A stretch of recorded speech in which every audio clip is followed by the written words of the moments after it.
My friends, last period we completed the activities given in English workshop on page number 84, the lesson Think Before You Speak.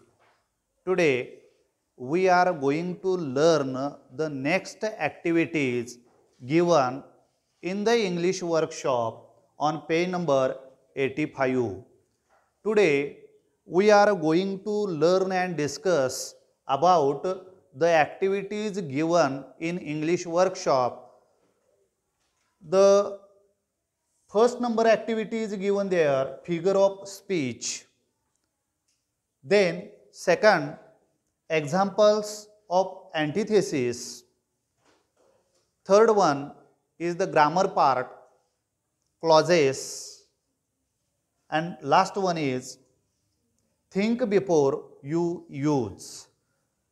Today we should discuss all these activities given on page number 85.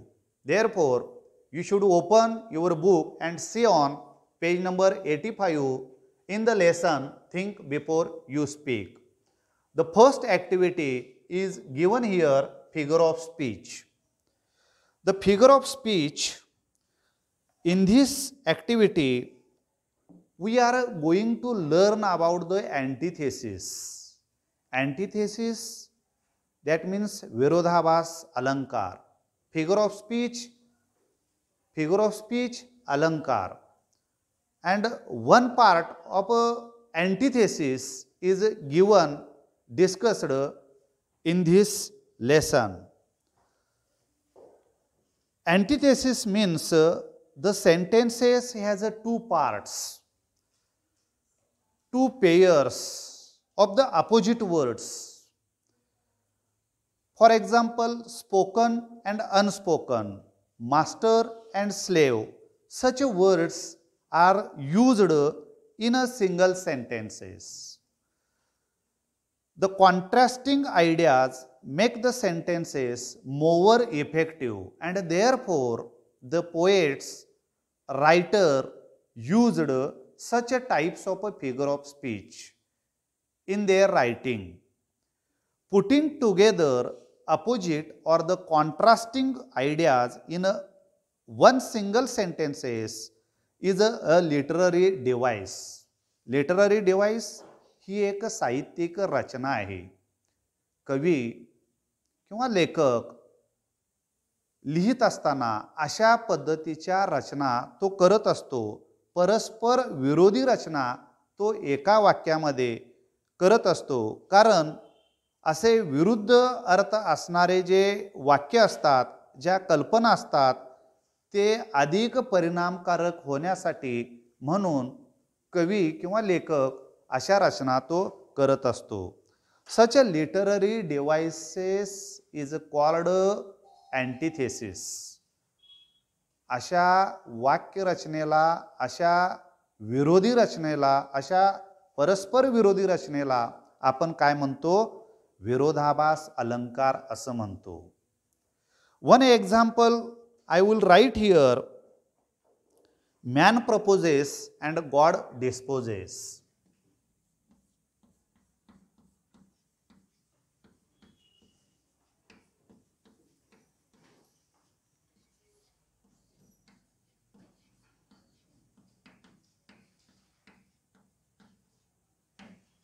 Here, two opposite words are given in a single sentence. First, man and God.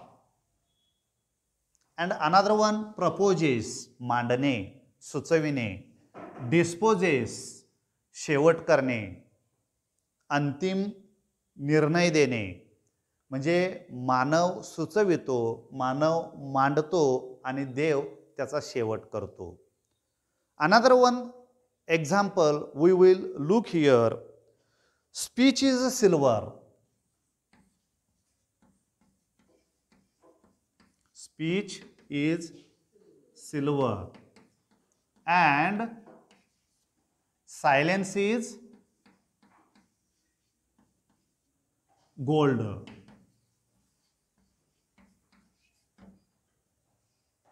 In this sentence also, there are two contrasting words, two opposite words included in this sentence. Which are these words given here? Speech, and opposite of speech is silence. These two opposite words are used in this sentence. Another one word given here, silver and gold. Such a types of contrasting words are used the writer or the poet in his writing. Such a types of poetic devices we called antithesis. अशा शब्दरचनेला आपण विरोधाभास अलंकार असं म्हणतो.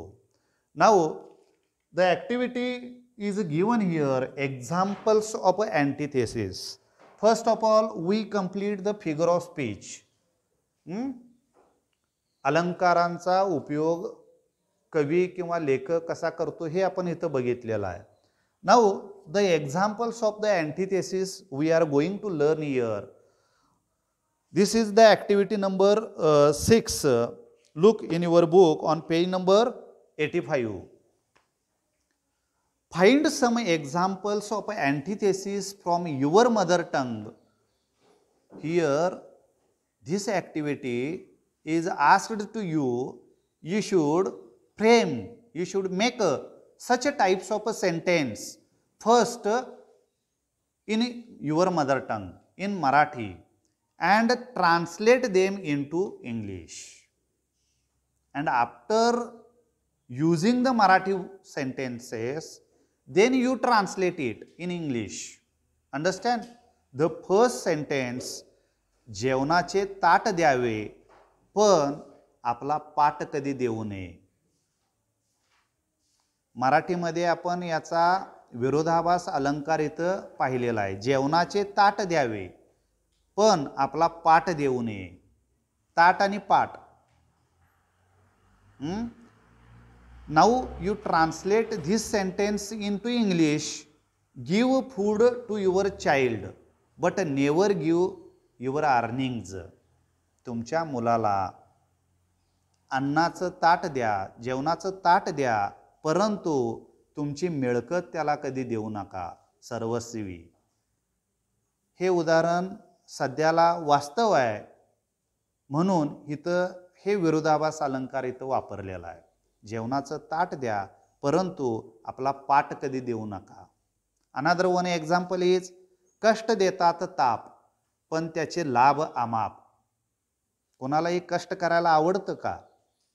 पण तरी सुद्धा मनाविरुद्ध तो व्यक्ती कष्ट करतच असतो, त्रास सोसतच असतो, पण भविष्यामध्ये येणाऱ्या काही कालावधीमध्ये त्याचा लाभ हा खूप मोठ्या प्रमाणामध्ये असतो. आता कष्ट अभ्यास करायला आवडतंय काय तुम्हाला? आवडतंय? अभ्यास करा, लिखाण करा, लिहून घ्या असं म्हटलं की त्रास वाटतो तुम्हाला, पण भविष्यामध्ये त्याचे खूप फायदे आहेत. कष्ट देतात ताप पण त्याचे लाभ अमाप. The translation in English, hard work is tired but its fruits are pleasing to us. Hard work is tired but its fruits are pleasing to us. Another one example we will look here. ऐकावे जनाचे पण करावे मनाचे. कितीतरी तुम्ही लोकांचं ऐका, सल्ला घ्या, पण तुमच्या मनाला जे पटेल तेच तुम्ही शेवट करा. These all are the antithesis example we used in Marathi as well as in English. ऐकावे जनाचे पण करावे मनाचे. Listen to people but do what your mind says. तुमचं मन जे सांगेल तेच तुम्ही करा. Such types of examples are used poets and the writers in his writing. Such writings, such contrasting words, opposite words came into the single sentences, that is effect on the writing, and therefore the poet used such a types of words in a sentences. That poetic devices we called the antithesis. Understand? अशा वाक्यरचनेला आपण विरोधाभास अलंकार असं म्हणतो. Now the next activity is given here, clauses. Clauses means उपवाक्ये.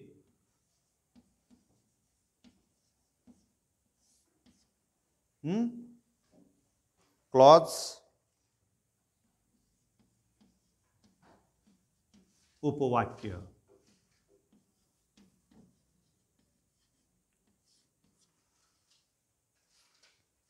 कशाला म्हणायचं clause? कोण सांगेल? जो एखादा शब्दसमूह हा वाक्यांचा भाग बनलेला असतो आणि ज्यामध्ये कर्ता आणि क्रियापद यांचा समावेश असतो, ज्यामध्ये उद्देश आणि विधेयक यांचा समावेश असतो, अशा शब्दसमूहास आपण काय म्हणतो? क्लॉजेस असं म्हणतो, उपवाक्य असं म्हणतो. आता याचे दोन प्रकार इथं पडतात या क्लॉजेसचे. The first type of clause is main clause. And second type is subordinate clause.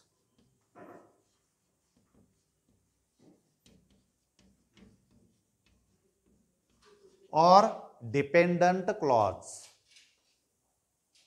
मुख्य वाक्य आणि गौण वाक्य किंवा अवलंबित्व असणारं क्लॉज, उपवाक्य, असं दोन प्रकार याचे पडतात. आता मेन क्लॉज जे उपवाक्य पूर्ण अर्थ व्यक्त करू शकतं, जे दुसऱ्यावर अवलंबून नसतं, त्या वाक्याला स्वतःचा अर्थ असतो, अशा वाक्याला आपण काय म्हणतो?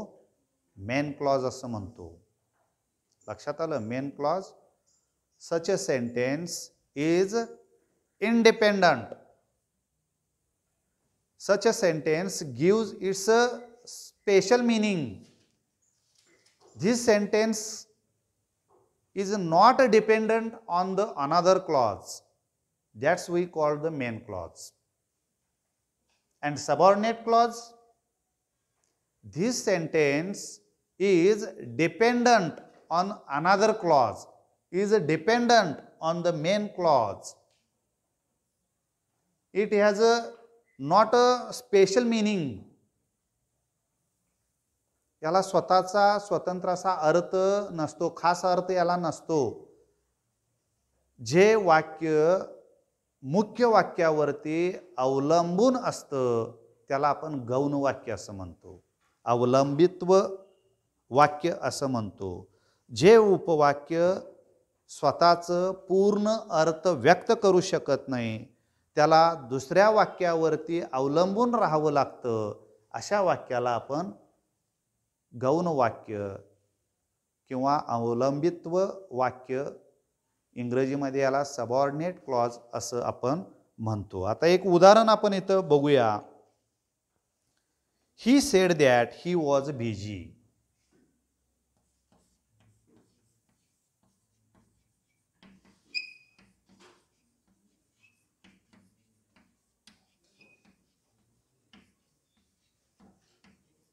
In this sentence, there are two types of clauses. The first is the main clause and another one is the subordinate clause. He said, तो म्हणाला. This is independent clause. That is why this is the main clause. And that he was busy. This sentence is dependent on this main clause and therefore this is the subordinate clause. Understand? And this is main clause.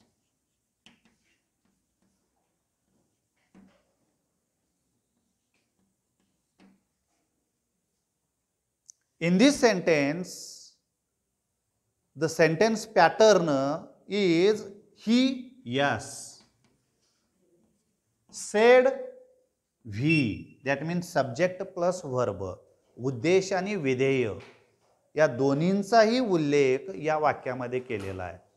And also in this sentence used subject and verb. या वाक्यामध्ये सुद्धा कर्ता आणि क्रियापद, ही subject, was verb, या दोन्हींचा उल्लेख केला जातो. अशा शब्दसमूहाला म्हणजे वाक्यांचा भाग बनलेल्या उपवाक्यांना आपण काय म्हणतो? क्लॉजेस असं म्हणतो, उपवाक्य असं म्हणतो. लक्षात आलं? Now we are going to learn more about the subordinate clause. There are 3 types of subordinate clause. There are 3 types of a subordinate clause. First type is noun clause.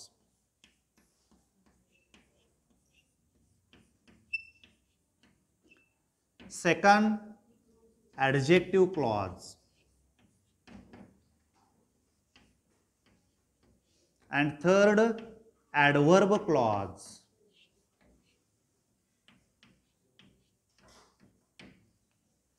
Noun clause, adjective clause and adverb clause.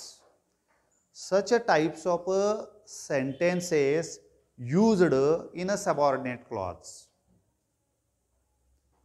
In the activity sheet, in your question paper, you will be asked a question.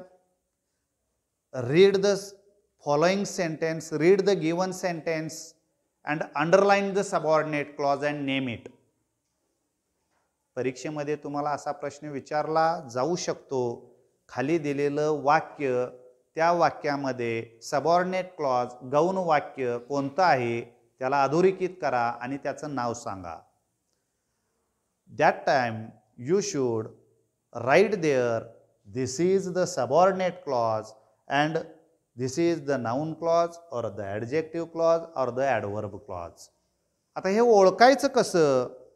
हे noun clause आहे, adjective clause आहे, काय adverb clause आहे, हे ओळखायचं कसं? The meaning is given on page number 85. Look there. How to we decide whether a clause is a noun clause, an adjective clause or an adverb clause? कसं ओळखायचं आपण हे? There is a simple rule. याच्यासाठी एक सोपा साधा नियम इथं दिलेला आहे. We can replace an adverb clause with N adverb. क्रियाविशेषणाच्या जागेला आपण क्रियाविशेषणाचं उपवाक्य तिथं बदलून ठेवू शकतो. We can replace an adjective clause with an adjective. Adjective क्लॉजच्या ठिकाणी आपण विशेषण ठेवू शकतो. And noun clause with a noun. आणि नामाच्या उपवाक्याच्या जागेवरती आपण तिथं नाउन वापरू शकतो, म्हणजे त्याची बदली करू शकतो. नाउन क्लॉजच्या ऐवजी आपण नाउनची बदली तिथं करू शकतो. त्याच्यापेक्षा अधिक सोपं ओळखण्यासाठी म्हणजे नाउन क्लॉज ज्या वाक्याचा कोऑर्डिनेटर, कंजंक्शन, दोन वाक्यांना जोडणारा जो कंजंक्शन आहे तिथं उभयान्वयी अव्यय आहे, तो दॅटनं सुरू झाला असेल, वॉटनं सुरू झाला असेल, हाऊनं ते वाक्य सुरू झालं असेल किंवा हाऊनं ते वाक्य जोडलं जात असेल, तर अशा वाक्यांना आपण नाउन क्लॉज असं म्हणतो. जर हू, विच, हुम, हुज, दॅट अशा शब्दांनी जर सबऑर्डिनेट क्लॉज मेन क्लॉजशी जोडलं जात असेल तर अशा शब्दांना आपण ॲडजेक्टिव्ह क्लॉज असं म्हणतो. आणि जर when, as, because, if, whenever, where अशा शब्दांनी जर हे सबऑर्डिनेट क्लॉज या वाक्याशी जोडलं जात असेल तर त्याला आपण काय म्हणतो? ॲडव्हर्ब क्लॉज असं म्हणतो. आता इथं काही उदाहरणं दिलेली आहेत, म्हणजे ॲडजेक्टिव्ह क्लॉजच्या ठिकाणी ॲडजेक्टिव्हचा वापर करून आपण ते वाक्य ओळखू शकतो किंवा नाऊन क्लॉजच्या ठिकाणी नाऊनचा वापर करून आपण ते वाक्य ओळखू शकतो. त्याच्यासाठी काही उदाहरणं दिलेली आहेत इथं, आपण ते बघूया. इथलं पुसतो आता मी.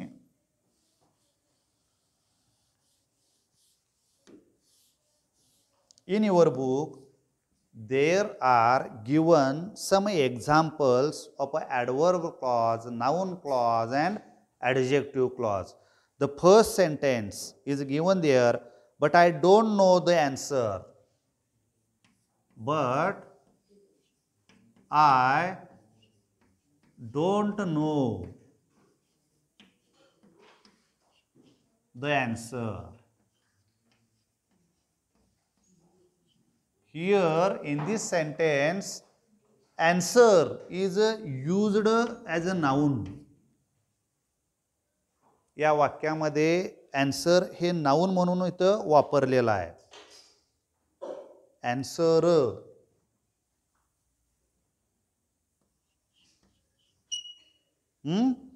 आता इथं नाउन क्लॉज आपल्याला करायचा आहे.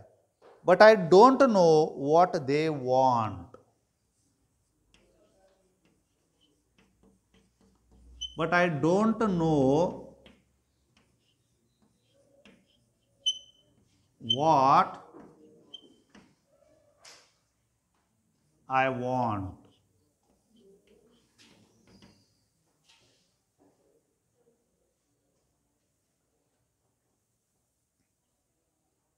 What they want म्हणा तिथं. What they want.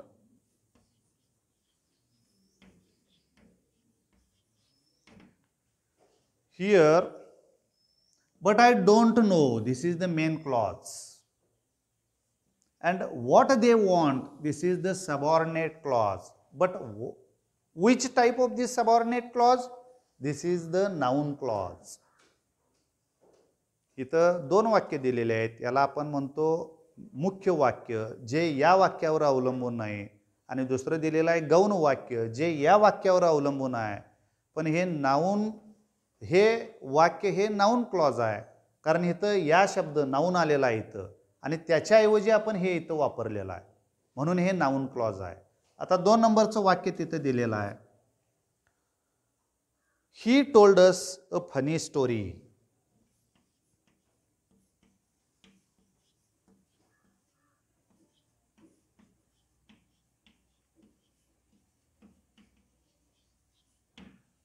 Here funny is used adjective.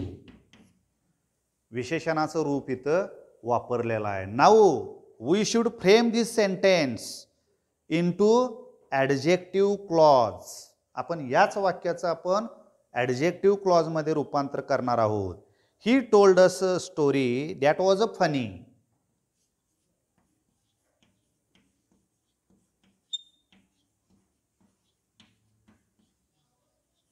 That was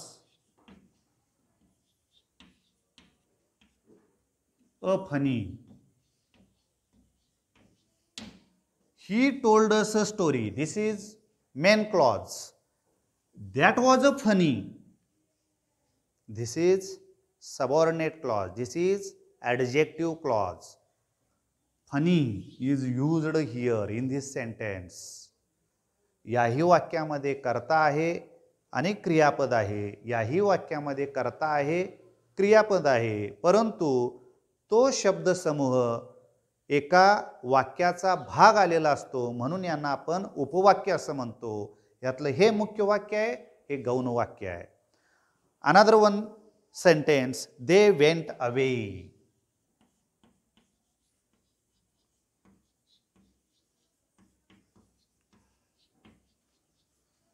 Away is the adverb.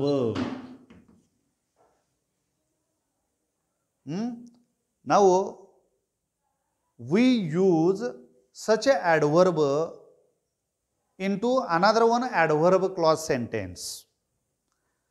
They went when you were talking to your friend. They went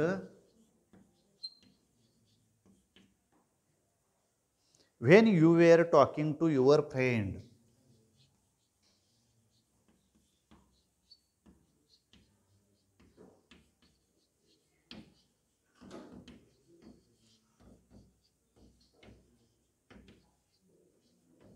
Here they went. This is the main clause. And when you were talking to friend, this is the adverb clause. This is subordinate clause. Now there are given some example in your book. You should use these sentences in the given empty sentences. Complete the sentences. Now complete the following on your own. स्वतःची वाक्य आता तिथं दिलेली आहेत. सुरुवात दिलेली आहे. But I don't, he told us, they went. आता अर्धी वाक्य दिलेली आहेत. त्या अर्ध्या वाक्याचं आपण पूर्ण वाक्यामध्ये रूपांतर करायचं आहे. But I don't know what they are doing here. In your book on page number 85 there are given some incomplete sentences and you should complete them with your own words. But I don't know what they are doing here. What they are doing here. We used there and complete the sentence. This is the subordinate clause. What they are doing here. This is the noun clause. Understand? Second sentence in your book. He told us dot. You should complete your own. He told us the news that was very exciting. That was very funny. Complete the sentence in your book. He told us the news that was very exciting. This is the adjective clause. And last one sentence is given there. They went dot. You should complete this sentence with your own words. They went when they all were taking their lunch. When they all were taking lunch, this is the adverb clause. Understand you? Such a types of sentences you should find out from the book and complete these sentences for the practice. Now the last activity is given here. Think before you use. Think before you use. Some information is given there. Name some ready to eat and ready to cook food items available in the market. Discuss the following in the groups. गटामध्ये करायचं हे काम आहे. तुम्हाला असा प्रश्न इथे विचारलेला आहे. काही fast food, ready to eat foods त्यांची नावं तुम्ही सांगा किंवा रेडी टू कुक फूड्स तयार अन्न जे आपण पॅकेटमधनं फोडतो आणि लगेच ते पाण्यामध्ये उकळून खाऊ शकतो असं रेडी टू कुक फूड त्यांची नावं सांगा असं सांगितलेलं आहे. मॅगी आहे किंवा पाणीपुरी आहे, नूडल्स आहेत. These all are the ready to cook foods. Fast foods pav bhaji आहे. जाता जाता आपण घरी जात असताना काही रस्त्याच्या कडेला जे छोटी छोटी दुकानं असतात त्या दुकानामध्ये तयार होऊन आपणाला लगेच वडापाव आहे. Such foods are ready to eat and ready to cook noodles. Such types of Maggi, Panipuri. These all are the foods are ready to cook foods. Now discuss. आता चर्चा करायची आहे. A. Discuss whether it is necessary to use such items and they are sold बाजारामध्ये असे अन्न उपलब्ध आहेत, खरोखर त्यांची आवश्यकता आहे का? व्हाय दे आर सोल्ड, आणि तरी सुद्धा इतक्या मोठ्या प्रमाणामध्ये ते विकलं जातं, इतक्या मोठ्या प्रमाणामध्ये ग्राहक ते खरेदी करतात, खातात. का असं? पहिलं, ते गरजेचं आहे का? Yes, such a types of foods are necessary to us because they save our time. They save our money. Such foods give a taste to our taste buds, to our tongues. अशा पद्धतीचे अन्न आपण सहज जाता जाता उपलब्ध होतात, easy to available everywhere, कुठेही उपलब्ध होतात ते, आणि कमी किमतीमध्ये आणि कमी वेळेत आपण ते खाऊ शकतो. आणि पैसे वाचतात, वेळ वाचतं, आणि दुसरं काय, आपल्या जिभेला सुद्धा ते मस्त वाटतात, चांगलं वाटतात, म्हणून ते आपण खाऊ शकतो. आता दुसरा मुद्दा इथं डिस्कससाठी दिलेला आहे. Discuss the possible adverse effect, त्याचे वाईट परिणाम ऑफ सच फूड ॲटम्स. अशा अन्नांचा वाईट परिणाम आपल्या शरीरावरती होत असतो, याबाबत चर्चा करा असं सांगितलेलं आहे. Such types of foods you should not take always intake always because they are in this food not the nutritional values, and these are not a natural food items. No natural food, processed food. It is a processed food, and such types of food are not healthy to our body. There are so many additives, so many chemicals are included such types of foods, and therefore this type of foods are bad effect on our body. Such types of foods are no nutritional values, and therefore we should avoid such types of foods. Understand? Thank you.